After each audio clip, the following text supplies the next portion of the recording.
আর সন্ধ্যাবেলা আমাদের ফুচকা পার্টি হচ্ছে।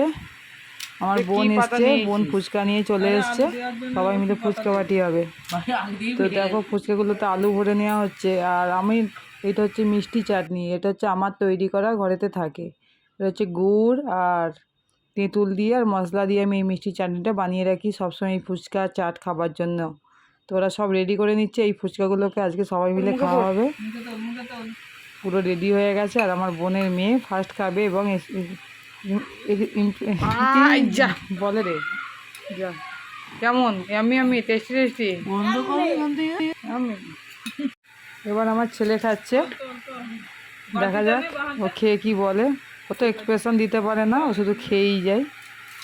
তো চলো আজকে আমাদের এই মতোই ফুচকা পার্টি চলবে। আর আমি খাবো শেষেতে একটু কুরকুরে টুরকুরে ধরনের ফুচকা। এই হচ্ছে আমার ফুচকা। শুভরাত্রি।